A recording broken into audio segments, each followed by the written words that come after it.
we're gonna go ahead and turn it over to Courtney and let her get started. And Courtney, I'll go off camera and then I'm just gonna monitor things from behind the scenes. So you can jump right into it. Great. Well, first of all, hello, everybody. James, thanks so much for having me. I'm really looking forward to the conversation and answering questions and also hopefully having a back and forth because I can learn a lot from all of you as well. So thank you for tuning in. You heard my bio. I have been called an annoying Alabama fan on a lot of occasions. So James is way too kind, especially by my dad and my brothers who are Auburn fans. So I won't taunt any of you about the sports. I'm just going to talk to you a little bit about the future of FDI as I see it. And I'll try to take first a really broad global view, then we'll talk a little bit about the US and then a bit more detail about South Carolina. So I'm not going to tell you things you don't know about South Carolina because that would be silly, but I'm just trying to place South Carolina and the Southeast and the US into a global context. So let's get started. Just a quick word about our publication. As you heard, I was running FDI magazine for a long time, which was really fantastic, but have now embarked on a new opportunity, a bit strange. My last day at Financial Times was the last day before London locked down. So I actually have launched this new venture, new team, and new publication while never being in the office. And I'm going to speak a little bit about the trend of the global nomad. And I'm actually living that out because even though I'm an American expat who normally works in London, I am talking to you now from a farm in Italy where I have fled. Meanwhile, my husband is in Poland making a foreign direct investment there in a production facility. So living the FDI life to the fullest. Investment Monitor is a digital publication, so it's a website. It's free to read and access, so I hope you'll check it out sometime. And what we are doing is just trying to provide data-led content on all the trends and issues that are impacting foreign direct investments. So we're aiming it at an audience of decision makers in global corporations, but of course, all the other stakeholders in the FDI ecosystem, which would include EDOs, utilities, and so on. So if we start with the very big picture, some of the macro trends and factors that are impacting global investment. So COVID, I had to put it there because it would be silly not to, but there's not a lot more to say except that it is a complete chaos that's been going on for more than a year with inevitable impacts on trade, investment, business, and our lives, everything. Now, along with that has come disruptions to supply chains and trade patterns. I'll talk a little bit more about this and how this impacts things like nearshoring. But this was an existing trend already of trying to reduce risk in the supply chain by making them shorter. Also, trade patterns were changing and we were seeing more of a shift towards regionalization rather than widespread globalization. And a lot of companies, especially when it comes to production, were already moving towards a model of not having such a widely dispersed set of operations and clustering them, making smaller, but maybe more, but clustered operations in a region. This has all been accelerated by COVID, I guess because of the risk that it showed. Also, companies are just having to make harder decisions. Now, something that's also driven this that predates COVID is trade wars and increasing protectionism. So this means companies have to rethink really everything about how they run their supply chains. And of course, that impacts where you put production and other facilities. Related to the trade wars, the ultimate trade war, of course, is that has taken place between the US and China. The trade wars itself is part of a bigger decoupling of these two economies that had really fallen into, despite geopolitical tension, rivalry, had really fallen into a kind of symbiotic relationship based upon US consumers and Chinese production, so consumption and production, and they were really wrapped closely together. And they've started in many ways to untangle themselves from each other. But this has ripple effect on really the rest of the global economy. And I'm going to get into this in a little bit more detail, and we'll see if this decoupling is really happening to the extent that it is advertised and what that means. Changes in working patterns, of course, related to COVID. I'm going to speak in more detail about what this means for FDI, but of course it brings up some really interesting questions about site selection. So if workers are dispersed and in random locations, first of all, how do you account for talent? How can a city count who's in their talent pool if people are scattered around? Use myself as an example. Who counts me now? My company is in London, but I've not been there in months and months. I'm in Italy, so do I count as a worker here, even though I'm focused elsewhere? It's all really interesting, and I think it brings up questions about how EOs account for projects. What counts as an investment? Maybe that investment is no longer a physical office. Who counts those workers? It's all really complex. And of course, there are questions about how permanent the change in work will be, whether we snap back to the way we were and forget that this crazy dream, nightmare of COVID ever happened. I think we probably land somewhere in the middle. Greater flexibility about working patterns. Maybe we never go back to the old school way, but I'm not sure how much it permanently changes, and that the death of the office is probably premature, but we shall see. Automation, of course, this is kind of unrelated to COVID, but that's been going on for a while. And Industry 4.0, of course, is having major impact on supply chains and production facilities and workforce. And of course, that gets into the urgent priority of making sure that skills are adequate for the new means of production. Some places are doing better than others. Sustainability and ESG, these have been buzzwords and corporate priorities for a while, but many people feel that the COVID crisis has really given that final push to incentivize companies to put their words into action. Again, we see how long maybe lessons were learned, maybe people have short memories and we slide back to old ways, but it's definitely an imperative that's not really going away, and more companies are putting this at the heart of their strategy, and along with that, economic developers must do the same.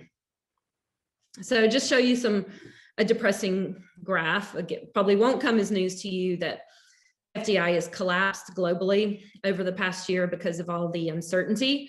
It's a bit of a mixed bag. I mean, nowhere's looking really good. This is just a compilation here of the stats from UN Conference on Trade and Development, which is, there are a lot of sources of FDI information and data that tell us different things. I've chosen UNCTAD purely because they're kind of the broadest. So it gives us a pretty fair measure. Developed economies, when you combine the decline in M&A and greenfield, have suffered more than developing economies, and I'll elaborate on that.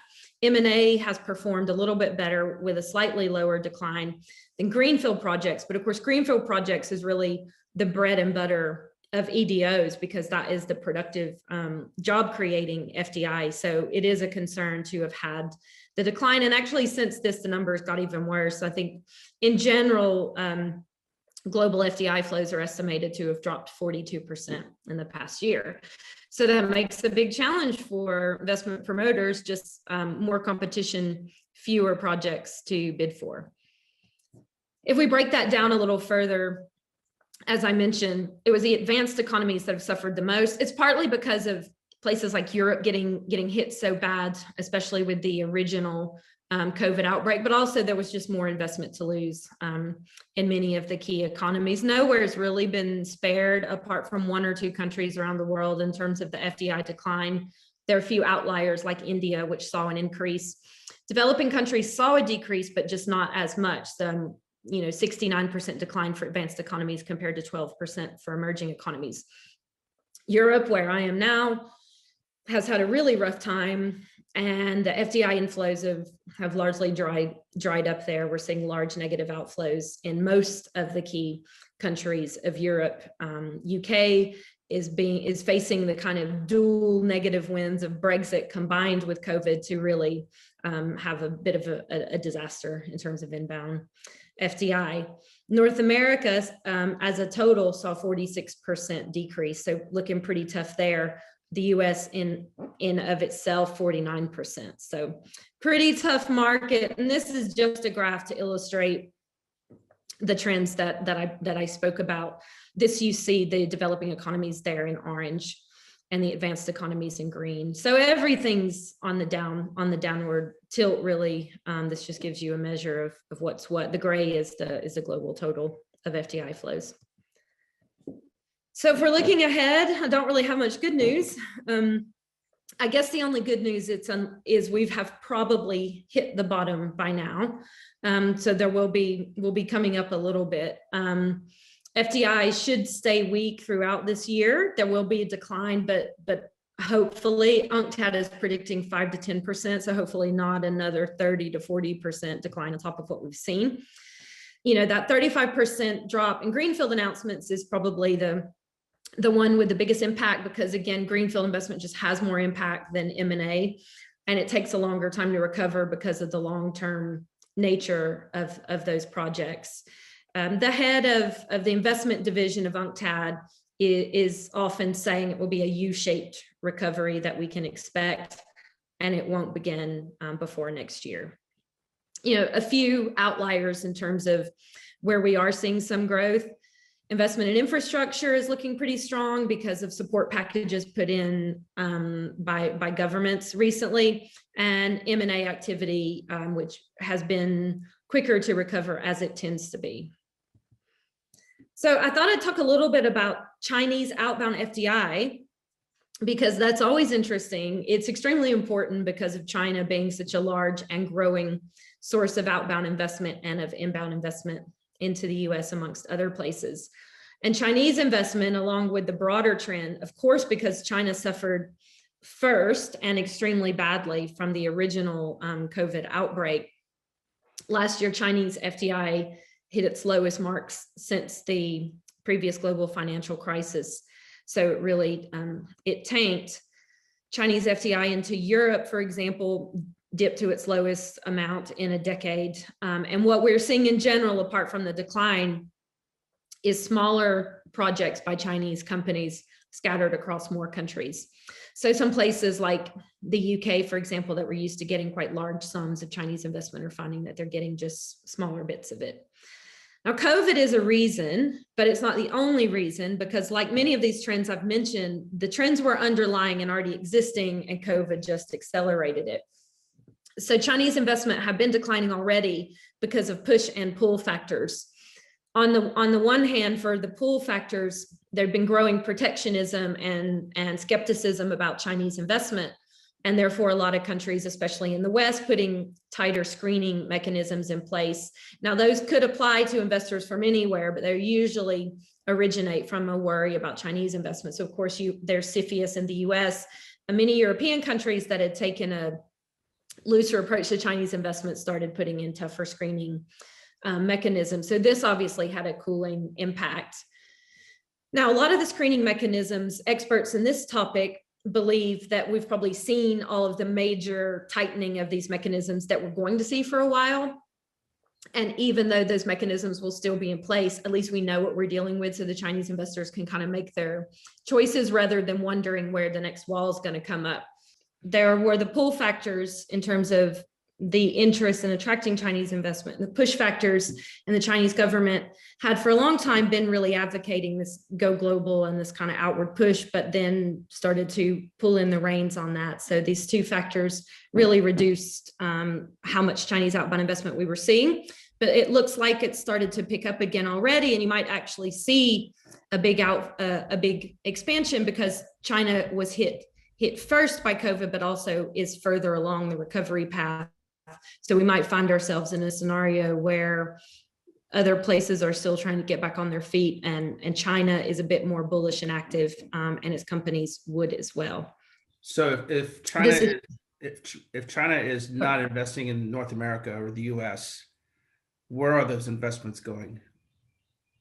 Well, they started to scatter more. So part of it was that Chinese investment overall declined. So they weren't investing loads in other places, but they started to, I guess, spread around other markets of the world, investing heavily in other Asian countries, for example, and just spreading it around. Of course, investing quite a lot in Africa and closer in its backyard in countries like Kazakhstan and Central Asia and so on. And this I just thought was a kind of interesting chart, again, to just illustrate that point. This is Chinese FDI into, I guess, what we could call the West. So if you lump North America and Europe together, you really see this big peak that it hit around about late 2017, and then just really tailed off. And to answer a little bit better your question, James, this is the breakdown of where Chinese investment over the past 10 years has been going. So the darker blue is Europe. The darker blues are Europe and North America. So what you see is this lighter blue, which of Asia, so looking more at countries closer to home, started to increase in 2018. At the time, it started to decrease in the West. But this shows you the broader trend. As you can see, there are just fewer investments in any market, really. So I'd mentioned already the big breakup between the US and China. And we had already seen some declines in two-way traffic in terms of trade and investment, partly because of the geopolitical tensions, partly because of the trends I just mentioned about the protectionism on both sides, really. And COVID also accelerated and heightened that trend and heightened some of the tensions. And of course, with the previous administration, this kind of trade war with China was a big political weapon, as it were, and that really caused a lot of rockiness. So when you look at combined FDI, so FDI going in both directions, along with venture capital investment, it peaked in 2016 and started to drop off. And that obviously has big implications for the rest of the world and the market because of these two kind of Goliaths. So now that there's a new administration, the Biden administration will change a bit the tone of the relationship, but not necessarily the substance, because there are still, very valid concerns about the trade and investment relationship with China. And there is a lot of political pressure to take a firm hand. So there might not be a lot that changes in substance, but it might create a slightly more, predictable environment than not knowing what's coming from the next tweet, for example. So this decoupling is probably going to continue. But one thing that's interesting is to look at who's harmed by this breakup. And is it one-sided or two-sided? And I thought this was interesting because one of the results of the tensions with China, the trade wars, and the rhetoric is that we didn't really see much of a drop-off. In fact, no drop-off in the past up to 2019 in US investment into China. So it wasn't so much about keeping jobs at home and stopping American companies from investing in China. As you can see by this chart, that actually wasn't the case. The dark blue line here is showing US companies investing in China, which remain pretty solid. What happened, though, as a result of these battles, look at this. It was actually Chinese investment that got spooked out of investing in the US. So you could argue it's, US investors did not break up with China. Chinese investors broke up with the US. And this is all part of what I would call a love-hate relationship with Chinese FDI. And I know this is a very politically sensitive debate, not just in the US. We have very similar debates in the UK and Europe and elsewhere about, there's a need for investment, and China being a major global economy, a major trade partner, major economic partner, a major investor. People do want a piece of that pie, but there are concerns about the nature of that investment, whether you're opening the door to a Trojan horse, security concerns, especially when you get into technology investment. What I thought was kind of interesting, and I don't want to politicize my talk here, people I know will have different political perspectives and views, and that's okay. But I thought what this points to is maybe a confusion, if not a hypocrisy, about the relationship with FDI. And we did a study, this was around about the time of the election, to look at red states. So just characterizing a red state purely by how they went in the Electoral College in 2016. And actually red states, which, places like Alabama, where I'm from, where there is the more hostility towards China and a kind of desire by the public to have these battles with China, are actually more reliant on Chinese FDI than places where there is less hostility about Chinese economic partnership. And I think what this gets to is a need to discuss with the public and be aware of the implications, because of course can protect national security and assets and everything, and protect your own companies. But at the same time, if value is being put in and there is a credible source of investment there you get into a place of potentially biting the hand that feeds you. When by the way, for this chart, we're measuring FDI surplus by how much FDI is coming in to that state from China versus what is going out. And this just breaks it down a little bit further. We had a little fun with the map here. Again, red states are the GOP voting states, blue are Democrat voting states as of 2016.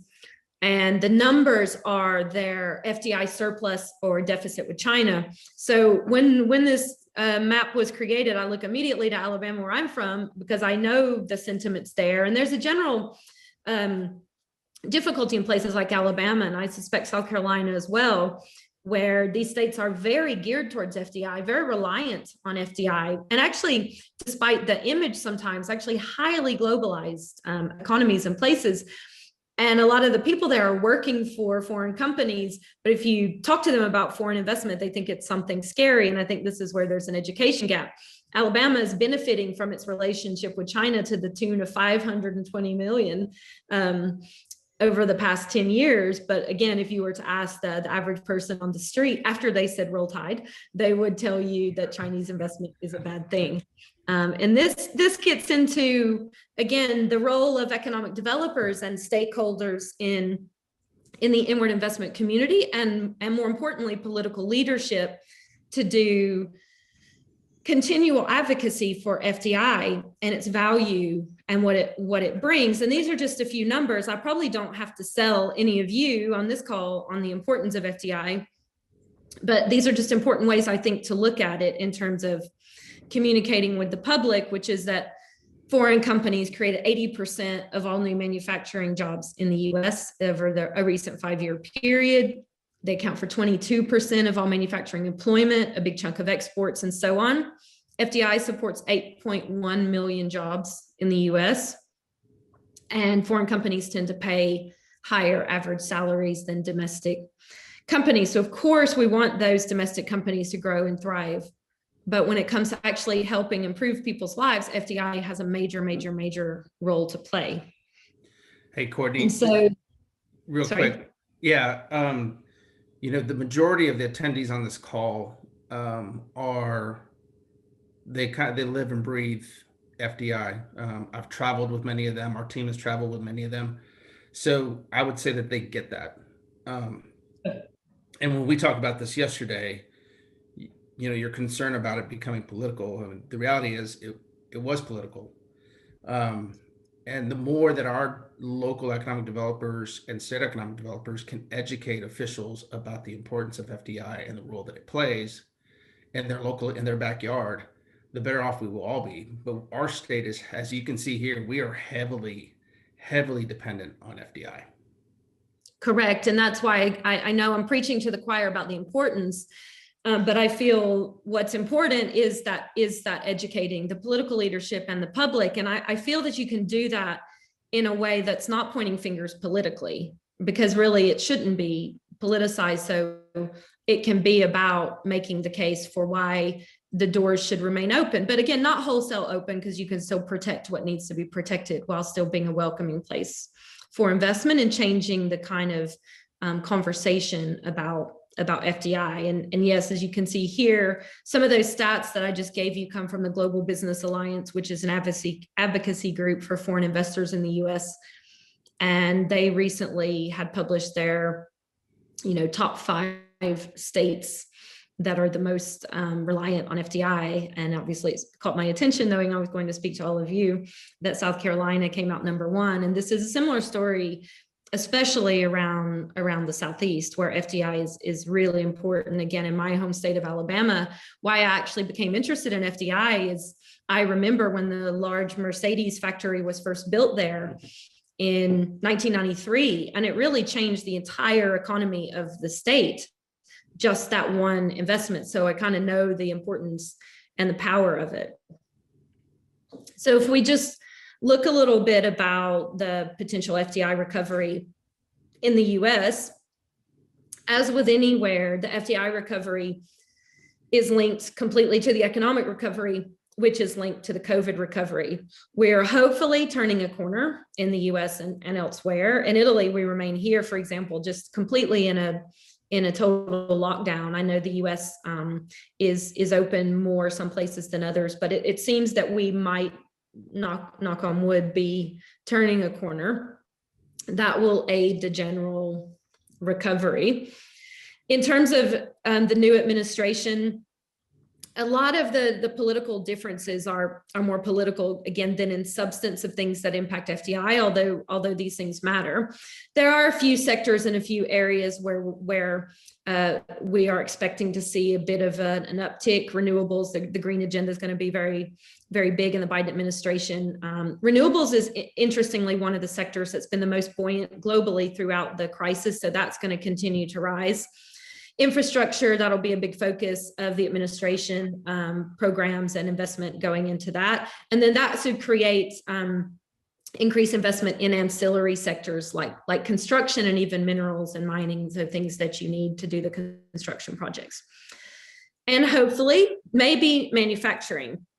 We did a recent article about this, looking at the state of US manufacturing. And by the way, I'm happy to share links later for articles that kind of support, or that I've, that relate to some of these trends and where these graphs first appeared, if that's of interest to people. Yeah, we would love to get to that. I'll make like just a list of a few of them, and you can circulate. So one of our recent pieces of data research was on US manufacturing.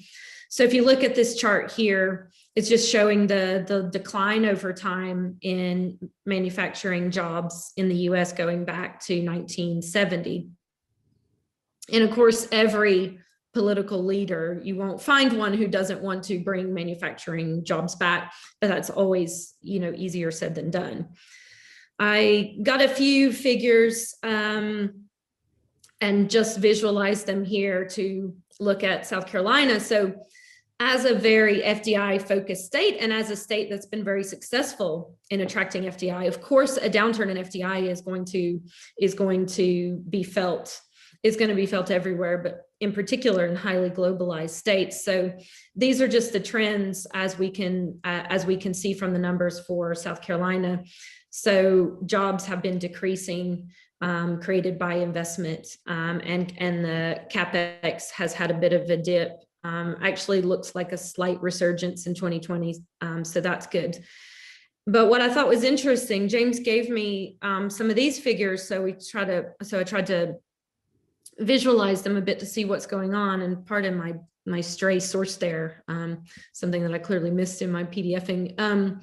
If you look at the inward investment into South Carolina in the past 5 years, and you divide it out to see which is international, so which was FDI, and which is domestic investment, you can look at that 2015 figure, and it's pretty stark.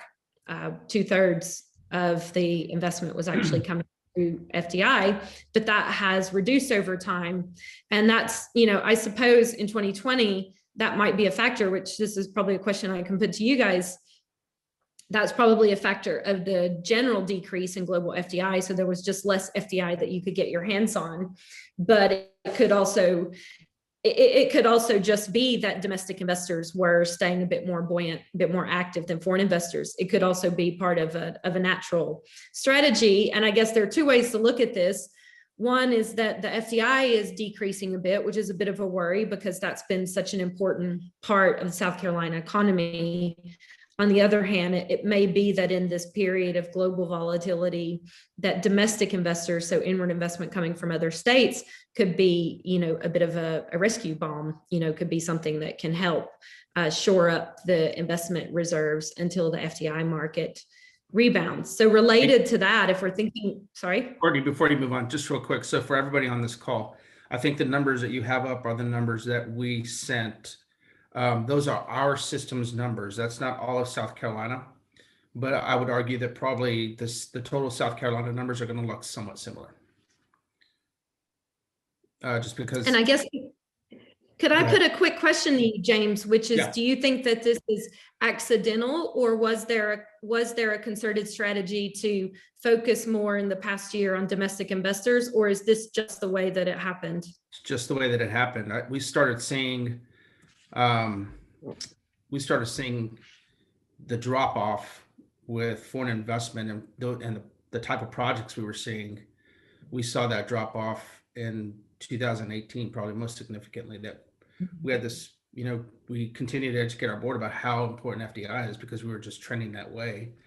But Yeah. the last 3 years, it's continued to fall off. Last year, 2020, there was so much that was COVID driven, Yeah. opportunities that are coming to us that because of um, what was happening with COVID. So I guess related to the issue of domestic investment, so what's coming from US investors, there's a lot of talk in FDI world about a nearshoring and reshoring boom as a result of COVID.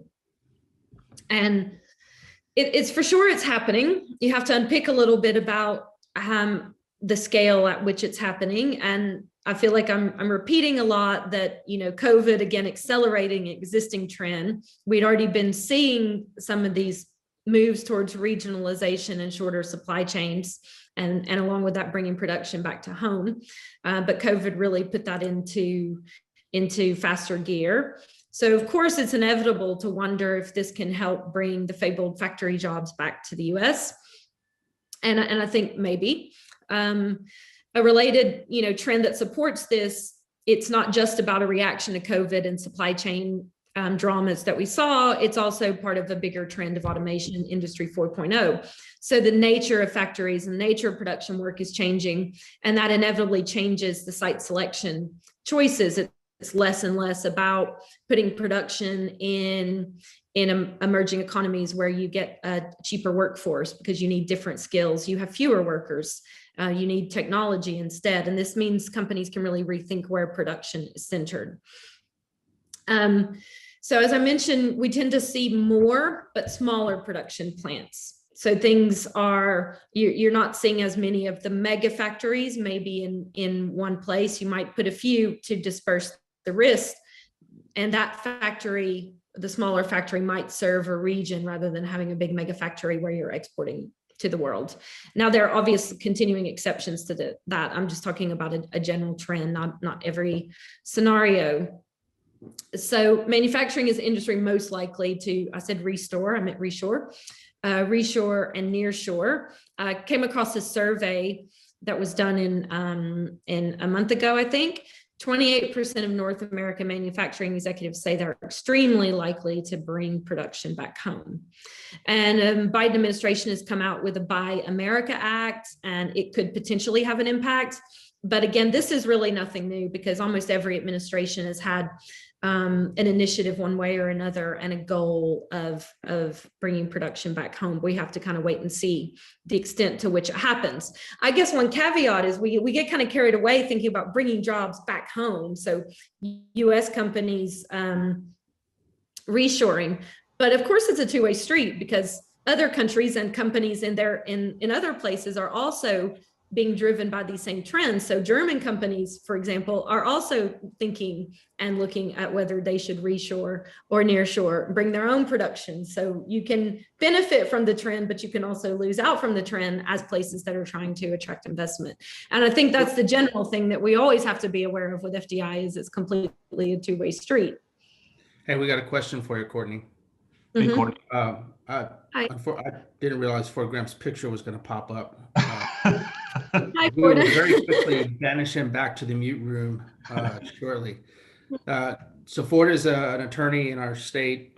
He's a recovering Department of Commerce employee who lived overseas and ran our European office. And so he's got maybe a little bit different take than most folks or some folks on the call about FDI. So he had a question. I was just going to let him ask it live. Yeah, Courtney, Sure. And I'm enjoying the presentation. I don't mean to put you on the spot, but if you go back to your slide on FDI trends in South Carolina, my question is, do those trends mimic what you've seen from other neighboring states?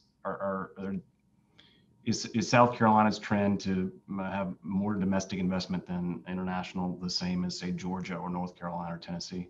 Are we? Well, I have to admit, I haven't looked at a state-by-state comparison, but if I had to guess, I'd say probably so. Okay. And again, I think in particular over the past year, it would be because of the declining FDI figures, and we had seen some declines in FDI in recent years anyway. So I think naturally, if there are lower global FDI flows, then that would inevitably be a smaller piece of the pie, but I don't want to pretend that I've seen a state-by-state comparison to tell you. That's just my guess. All right, thanks. It reminds me that I should look into that though, because it's actually an interesting question. So where were we? So I thought I'd just talk a little bit about the business of investment promotion. It's never a really easy job, as you all know, but it's probably at its most challenging time, certainly the most challenging time in more than a decade, arguably one of the most challenging time periods to do investment promotion, and especially to try to attract international investment. We did a little survey very recently, and we just talked to 25 different investment promotion agencies of different sizes and in different places around the world to try to understand a bit about their problems right now. And this was just the outcome in terms of how COVID's impacting the business. And of course, it's because of the fact that there are less projects, less to bid for is what's making everything so hard. And so that's the blue piece of the pie, just the fact that there are fewer potential customers. Obviously, marketing budgets and investment promotion budgets are being hit, so it's harder to promote. And then the orange piece here is the fact that you can't go out and network in person, of course, and everybody stepped up, and we're improvising now as we're doing with virtual events, but you still lose something in being able to network. And of course, the ability to actually, for people to go and look at sites. So the actual physical process of site selection has been halted, if not stopped completely, and that has its impact. So what that means is that digital methods become increasingly important. And like everything post-COVID, things will change. And some of the ways that we're working now in the FDI world, we may continue to work that way, and we might see permanent changes. It's accelerated the trend towards digital activities and digital tools, but we'll probably find some balance. And of course, we will go back to some in-person things, but I think there is a potentially permanent shift in the way that we do site selection. So, when it comes to digitalization and the use of digital tools for site selection on the one side, but also investment promotion on the other, the US is leaps and bounds ahead of the rest of the world. So for example, things such as using GIS tools. In Europe, there's still an educational process. It's a norm in the US that site selectors would use such tools to find information, and a norm that economic development agencies present a GIS offering on their website. In Europe and elsewhere, there's still an education about the fact that you need something like that. But I think that has heightened awareness outside the US of the need for such things, and not just GIS, but there were already activities taking place of trying to use virtual reality to save the time of busy executives. So maybe don't fly to come check out my location. I'm going to give you a virtual reality tour of what's on offer. And this, instead of a gimmick, is now kind of necessary. So that creates some cool innovations in investment promotion. We have to all think creatively right now.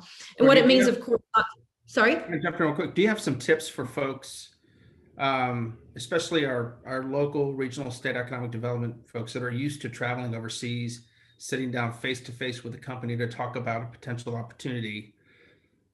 How if you were in their seat now, what would be your approach to continuing to sell your area? Well, it is difficult, but I really think, again, to try to use digital tools creatively. And that might be calling them and saying, I really wish we could bring you here, and we will in 2 months or 3 months. Let's do that. But meanwhile, can I give you a virtual reality tour? Can I give you a Zoom tour? What would help keep the ball rolling on your side until you're able to visit? And I just think you have to be a bit creative, but also accepting that it's not ideal. It is going to be harder, but my thing would be to keep the ball rolling to the extent that you can. And I guess I should say that some site selection is still happening. I mean, as a personal aside, my husband arrived at a point in the middle of COVID where a company of which he is CEO needed to start production, and they couldn't wait until after COVID. They have seasonal products they needed to get. And he was searching globally for his first location for his first ever factory. And I was all over this. I thought, how fun. I usually don't get to be on this side.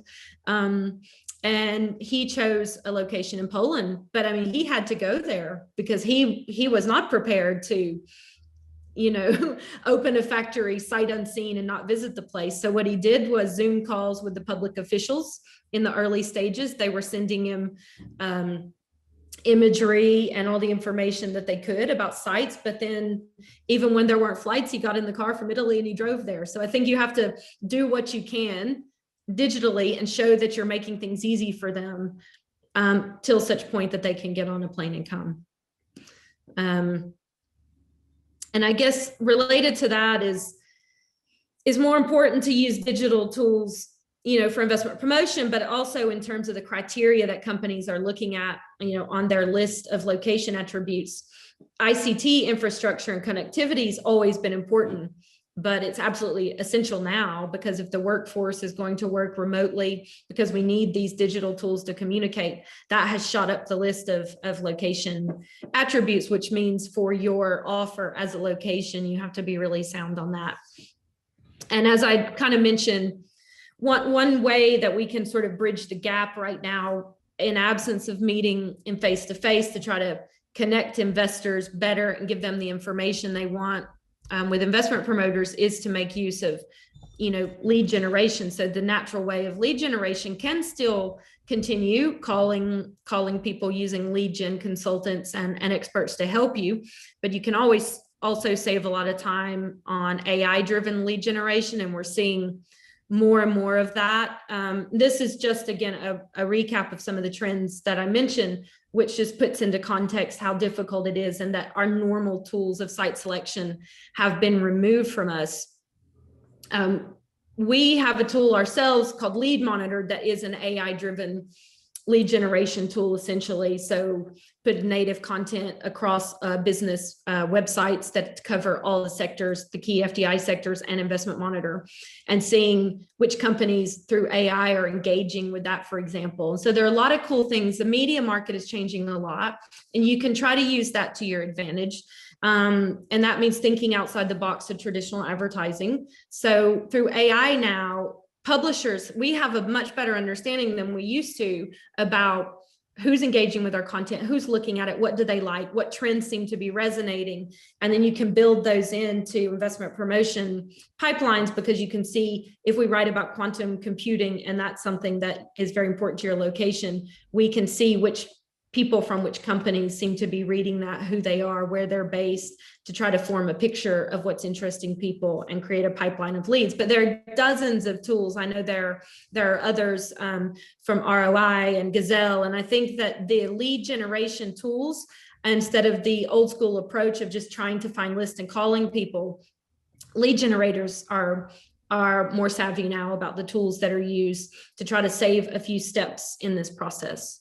And that can help at a time when the face-to-face is not really there. And there's some considerations just to drill down a little further, since we've looked at global, country, and state factors, is that clusters are obviously an important part of the FDI picture, and cities. In particular in Europe, where a lot of the FDI focus is on cities, more so than a lot of places in the US, there's a lot of panic about what the future of the city. Because if you look at London, where I'm normally based, as a major magnet of investment and workforce and office space, is complete ghost town now, and people have scattered. So what does this mean for the cities? What does it mean for their investment appeal? I mentioned about the kind of global nomads, and it doesn't have to be global. A nomad might just be now not commuting in every day. They might be in the countryside or in a suburb, whereas they used to go downtown to their office. So we're expecting big talent migration on a pretty large scale, and that's already happened. And we don't know to the extent that people return to the office or return to the old ways of working. So you might find talent starts to be dispersed wider around the geographies with major implications for FDI. Now, there can be some upsides of that. Some places were overheated, you know, London, but was becoming a very difficult place to live because of it was kind of bursting at the seams in terms of population, making things really expensive for companies and residents.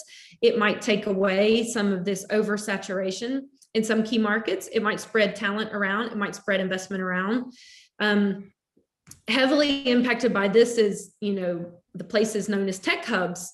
And of course, most locations are, you know, especially key cities around the world, all want to be a tech hub. But what does it mean anymore if the workers are scattered, the functions are scattered? And obviously, technology companies are the most able to adapt and work from home and work from strange locations. So is everywhere a tech hub now? If people are scattered around and everyone can work remotely, would you still see that big concentration of activity in one place? And I think there's still good reasons for that concentration, and we probably will, but inevitably it's going to change a little bit. Smart cities have been a major trend for a number of years. Some places are rethinking this, partly sort of like how if everywhere is a tech hub, then nowhere is a tech hub. Every advanced city is a smart city now. So does that make the concept null and void? If every city is a smart city, no city is a smart city. But also a lot of the big signature projects, what you've seen are a lot of municipal budgets, obviously, really hammered by COVID. And you have to make hard choices. And some of these flashy smart city initiatives we've seen so far are the first to get on the chopping block. And universities, so if we talk about talent, that's really key. Universities will remain central, but students are, for the time being, online, especially, again, in places like Europe. And what will be the expectation of this new generation of talent? If you think of how it would have shaped the mindset of young people at this moment in time, you know, a year is a long time when you're 18, 19, 20. When they come into the workforce in the next year or two, their expectations for being able to be flexible, where they work, how they operate might be different. So that has implications for, again, talent and working patterns, and the role of the universities themselves. How much of the research, if it's lab-based, of course it needs to happen in a physical university building, but if it's work that can be done in an ICT capacity, then maybe even the research itself starts to scatter. These are just things to think about, and I don't have the answers. That's why I put question mark at the end of all of them rather than a period, because these are things that I'm wondering about at this moment. And just to come to a conclusion here, things to look out for in the future, all these trends that I mentioned are going to continue to play out, and we need to continue to watch and see how they shape the long-term future of FTI. Some things coming down the pipe here. Quantum computing, please don't ask me to give you a definition of what it is, because it's very complicated for someone like me. But we've been covering this very actively lately, and we've even been involved on some FTI projects consulting, for example, the government of Scotland, which has set out a big initiative to be a hub for quantum computing. So quantum computing is going to impact really every company, again, I guess if every location can say it's a tech hub, every company also these days can say they're a tech company, because every company is using technology. And quantum computing is going to drastically alter the speed and the way at which technology can be used. And so this is now front of mind of CEOs of companies of all stripes, not just companies that focus on quantum computing research and outputs. And so what we're seeing is this was something that I wasn't hearing a lot about in investment promotion 2-3 years ago. And a lot of places, again, Scotland, Netherlands, Sydney, Australia, other places, Research Triangle, your neighbors there in North Carolina, have put out a big initiative to be hubs for quantum computing. So I suggest you do like I had to do and Google and try to get to grips with what it is and what it means. I also have some interesting explainers I can share on that, but that seems to be something that's really ramping up. Industry 4.0 is not going away. and has really been ramped up because of COVID-19. And it has all the implications that I discussed for production facilities, investment flows, regionalization, supply chains. And what we're going to see now as we come out of the crisis is probably Industry 4.0 on steroids. So that means, of course, can you explain in layman's terms what Industry 4.0 is? Well, essentially advanced manufacturing. So making smarter use of technology into manufacturing processes. And it's usually lumped together with automation. And so, of course, this means if you have newer, more efficient, more tech savvy means of production, using perhaps the scary robots and so on, it just means changing what you need from a factory, from the size to the workforce, et cetera. And how you, the labor. That's a big issue. Yep. Exactly. And that means that the skills have already changed. The skills requirements have already changed. But what's difficult and the challenge for policymakers and investment promoters and economic developers is to stay ahead of the curve in terms of what the factory of the future will look like, what skills it will require, and therefore putting in place the educational curriculum enough to give the workforce that will be needed in 5-10 years. And it's very difficult to get that right. But everybody has to be thinking around that way. And the only way to do that is to, I think, have Industry 4.0 experts in your teams and have them constantly studying this and speaking to manufacturing executives and reading up on where this is going, and therefore what the needs are. And all of that changes. Industry 4.0, all the trends I talked about, changed location benchmarking paradigms, again, because the requirements are different. So manufacturing is the most obvious, because instead of needing 500 workers in a cost-effective location, you may now need 40 workers, and cost is not as important anymore if you're relying on technology for the processes of that production facility. What you need are fewer people, but ones who can operate the more advanced equipment and the computer systems to run it. And that's a change that I think is probably permanent. So we just have to be ahead of the curve and prepared for it. So I thought I would just close on a quote that points to that. This is from an automotive executive of a supplier to the automotive industry. And he is the guy who goes around the world choosing, where they set up factories, where they have facilities. So I always try to pick the brain about where things are headed. And he said to us in an article, the old equations of location choice parameters are suddenly becoming obsolete. A large pool of sufficiently qualified labor, which is currently a determining factor, will probably become irrelevant. Hence also proximities to cities and public infrastructure. So if you're less focused on that big pool of workers, you don't need to be so close to them. A 5G data handling infrastructure, however, will be key. So that kind of draws together a lot of the things I'm trying to highlight about the changes and what's required. So the list of criteria for what investors have, how they weight that criteria has already been changing, but those changes have happened faster now. So as investment promoters, you have to be aware of that and out in front of it to the extent that you can. And I know that that's very easy for me to sit here and say with my slide, because the devil's in the details and that's very hard to do, but that's just the way we have to be thinking. So that's all I have. Yeah, that probably means opportunity for more rural communities that are further from city centers. Correct. And I think this is where there can be opportunities in it. There's a lot around even tier 2 cities, smaller places, rural communities. And it's not the worst thing if not everything is consolidated in oversaturated big markets and big cities. It doesn't have to be a negative change. All right, so you got some questions here. One is, how much of China's FDI focus correlates with its road and belt strategy and strengthening ties with European, Asian, and African markets? That's a great question. I actually was going to have some slides on the Belt and Road, and then I thought, I've got a lot. There's so much already, and I don't want to sidetrack with that.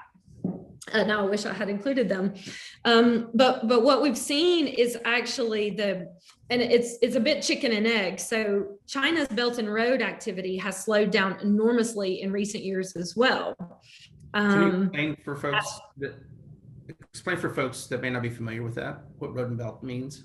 Sure. So China launched a a quite ambitious policy some years ago of sort of restoring the old Silk Road, so connecting China with Europe in the way that it used to happen in trade eons ago.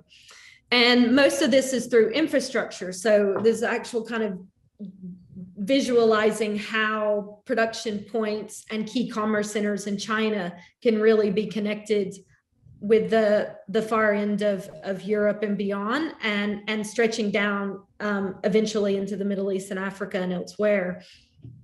And so a lot of that was based around infrastructure development, of course, trade and doing bilateral links and trying to create these like corridors activity, but there was hard bricks and mortar investment going into it, which was actually building infrastructure, multimodal infrastructure to actually connect these places.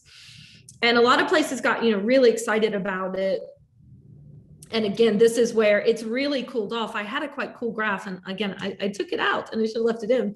We did a study on this and found, looking at construction activity by Chinese companies, which is, it's very hard to measure Belt and Road activity because there's so much in it, and it's hard. It's like capturing pieces of sand in your hand. There's so many avenues for this type of investment. But we tried to track construction activity by Chinese companies, and it just went off the cliff last year. But the decline had already started a few years before, and it was for the same two reasons. On the push side, China has not abandoned this strategy at all, but its economy was slowing down and it had less capacity to be doing these huge investments in these huge projects.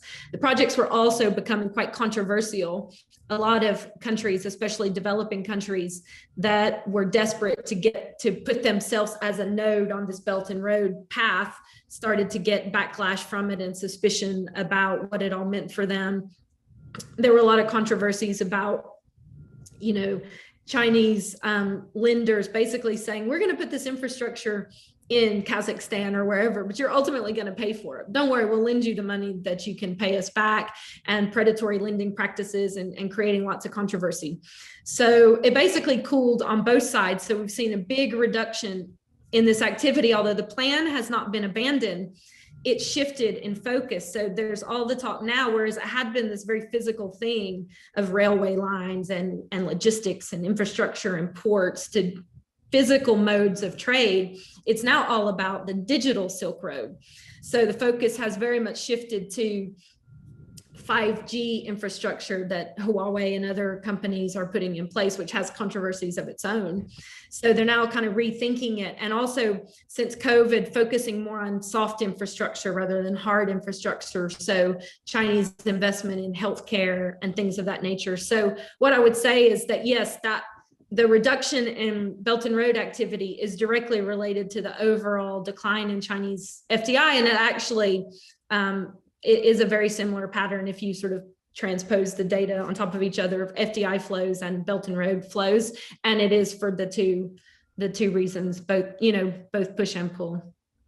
And I'm happy to again circulate quite a cool piece on that where we had the data looking at how it had decreased. And the only reason I didn't include it for this talk is because that's obvious. It's relevant for the US, of course, because what China's up to is relevant, but this is a huge obsession in Europe, Central Asia, and other places. So usually if I do a talk for European economic developers, then I always have to do at least like 15 minutes on Belt and Road. Another question. How is the housing boom affecting FDI for construction commodities, especially wood products like lumber and panels? And in particular, what does FDI in mass timber products mass products like CLT look like? Well, I cannot pretend to be an expert on that sector. And I guess housing boom in the US, I mean, I'm bearing in mind, I'm taking a very global view, and we have not had a housing boom in Europe or very much in the UK. So there's not much there. But in the US, I mean, I think, as I mentioned, one of the sectors that we are expecting a big uptick in is construction, because not just housing, but as we get back to life, a lot of projects, a lot of things that were on hold are going to kick into pretty pretty fast year as we start to recover. So we're expecting big demand for construction and construction materials. So, the wood products would fit into that broader trend. And of course, a housing boom is only going to help that. It's interesting because a housing boom and this kind of home building boom is something very unique to the US. And it's partly because in Europe and the UK, you can't just randomly build houses everywhere. And it's always controversial every time you even want to build a new housing development. So I always kind of forget that you could have a housing boom with building lots and lots of houses. But it's, but I suspect if that is only going to help the wood sector, which is, again, construction globally is going to have a big year this year, we think. So any supplies that support construction industry of any kind are probably going to have a pretty good year. All right, Mark Ferris, if you'll unmute your mic, there you go. You can ask your question. Hey, thanks, guys. Thanks, Courtney. This is awesome, great information. Certainly, we appreciate the insight. One of the things that I guess I'm interested in knowing is has the perception of the U.S. market changed over the last, say, 5 years or so, especially with China's expansion and growth?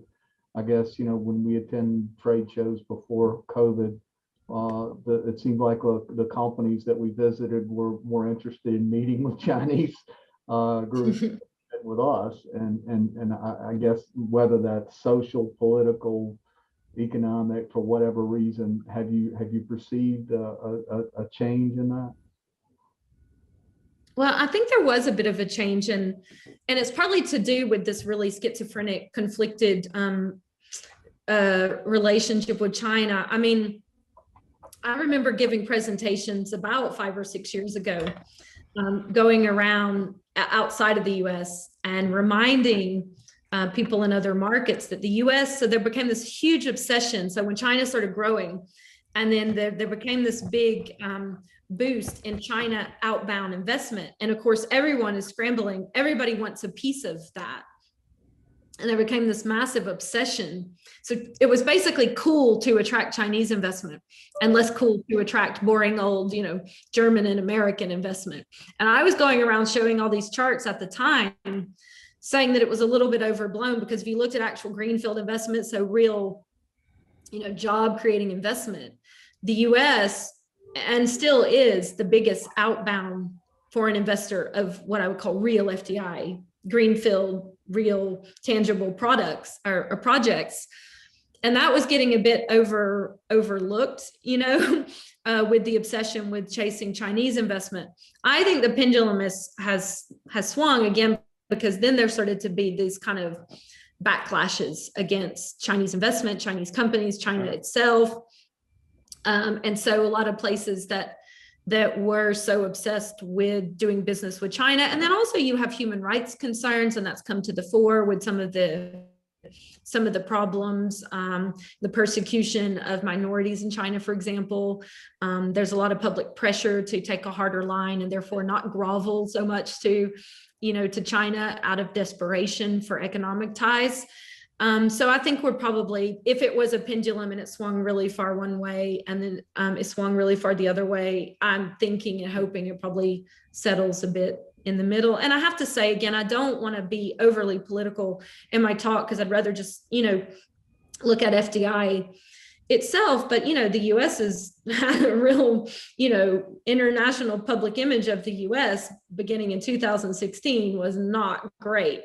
And, business is business. And of course, other countries and companies were still very interested to do business with and in the US, and the US appeal of the US as an investment market and a business partner is pretty durable. But there was a major, international public, opposition to the US in most of the rest of the world. And I do think that complicated, things a bit when it came down to business. But I guess you guys would know that as well if you're going around the world and, pitching your state or your location.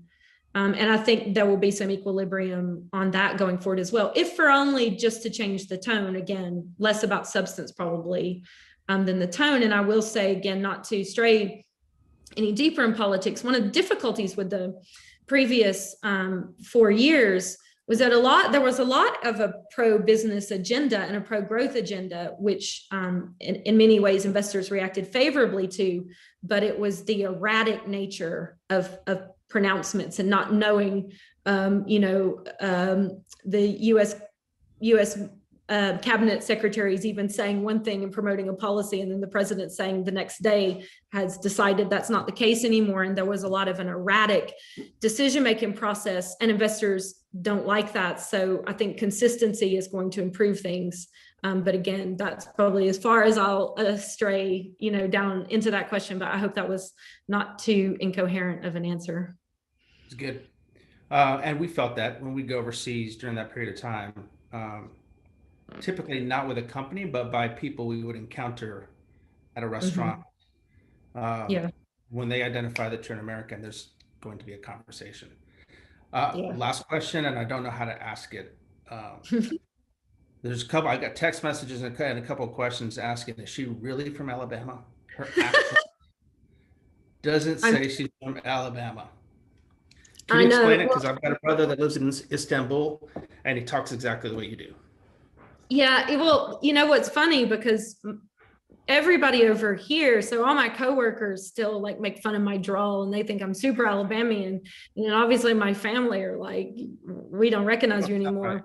And I've always hated when you would meet expats and they have this like affected accent, but it kind of happens and there's nothing you can do about it. So yes, I am born and raised in Birmingham, Alabama. I lived there until I was 22. My whole family's from there. I went to school at the great University of Alabama. I worship at the temple of Nick Saban, and I stay. Now we got it started. Now you'll know. And I stay up all night when every game. I never miss a game, no matter where I am in the world. I will watch it if it's 2 a.m., 5 a.m. So yes, I'm from Alabama. The inevitable downside, though, is I've not lived in Alabama since 1998. And my accent just got, infected over time. It's not unusual to get a text message from Courtney at what would be 3 in the morning, her time, that says "Roll Tide, roll." Exactly. And I think, and if you karaoke with me, you will see that my signature track that I perform all around the world is Sweet Home Alabama. So that's when it comes out. I just got a "Roll Tide, roll" from Kelsey Avery, who works in Aiken. Roll Tide, Kelsey. Marvin Moss. There's some Bama folks on here. I see them coming out now. Roll Tide, Marvin. Oh my gosh. So my brother lives in Istanbul, and we grew up in New Mexico, so Hispanic New Mexico accent. And he lived in the UK for a while, and now lives in Istanbul. It's a jacked up dialect that he has. It's just unrecognizable. Not there, not here. It happens. So. All right. Well, listen, I want to thank you, Courtney, for doing this. By the way, I noticed that Mark has flagged that there's an event where Nick Saban will speak. Thank you for that. Sign it. I'm going to sign up right away. I'll mute him. Sorry, James. Go ahead. Thank you. I want to thank our board again for all they do to support this effort and letting us transition from an in-person event to this online. And thank you to our allies who continue to participate in these events. I know you all are Zoomed out, webinared out, but for whatever reason, you continue to show up for this. So we're very grateful. I did want to take a moment just to say, hey, be careful this afternoon. We've got bad storms coming through. If you're the praying type, say a prayer for the folks that are going to be out in harm's way. Our linemen, Duke linemen, doesn't matter, whatever, they're going to be out there trying to make sure that things are going to get back up and running or stay on. EMS workers, those folks that are going to be in harm's way. So with that, thank you. Our next, that's the third Thursday, I believe, will be the next event in April. And we'll be focusing on leadership, a little bit different topic. With that, we are closed. Courtney, thank you. Appreciate you. Thanks.